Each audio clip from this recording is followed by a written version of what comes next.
तर आजपासून सुरू होणाऱ्या श्रावण महिन्याच्या सर्वांना हार्दिक हार्दिक शुभेच्छा. आणि नंतर आपण आपला चहा आणि नाश्ता केलाय आणि आपण डायरेक्टली आलेलो आहोत आपल्या ट्रेडिंगच्या सेटअपवरती. ट्रेडिंगच्या सेटअपवरती आपण पाहत आहात गोल्डचा चार्ट.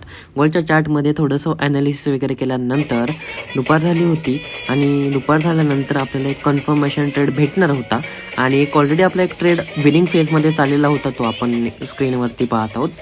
आणि हा ट्रेड जो मी आधीच ॲनालिसिस वगैरे करून ठेवला होता. परफेक्ट एंट्री आणि परफेक्ट एक्झिट हीच आपल्या ट्रेडिंगची खासियत आहे. इथे आपण पाहू शकतात, आपण जो ट्रेड घेतला होता तो परफेक्टली प्रॉफिटमध्ये जात होता आणि पोझिशन्सही खूप छान होत्या. आपण ट्रेड ग्रुपवरती शेअर केला होता. आपल्या जो ट्रेड ग्रुपवरती आपण शेअर केला होता त्याच्याच ह्या पोझिशन्स आहेत. GBP AUDचा ट्रेड होता. आपल्याला खूप छान असा हा ट्रेड भेटला होता आणि हे ट्रेड आपण फंडिंगच्या अकाउंटमध्ये घेतला होता. फंडिंग पिप्स या ट्रेडिंग प्लॅटफॉर्मवरती आपण हा ट्रेड घेतला होता.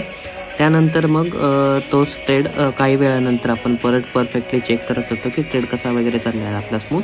आणि दुपारची वेळ झाली होती, आपल्याला भूक लागली होती म्हणून बाहेर गेलो आणि छान असे साबुदाण्याचे वडे, उपवासानिमित्त केळी आणि दही आणि मग आल्यानंतर छान असा मूवी वगैरे पाहिला आणि जेवणाचा सगळा आनंद घेत घेत ट्रेड वगैरे केला. आणि आपण ॲक्च्युली जो सकाळी ॲनालिसिस केला होता गोल्डचा ट्रेड, तो आपल्याला परफेक्ट एंट्री भेटली होती तिथं कन्फर्मेशनसोबत. सो आहे त्या दिवशीचा ट्रेड गोल्डचा.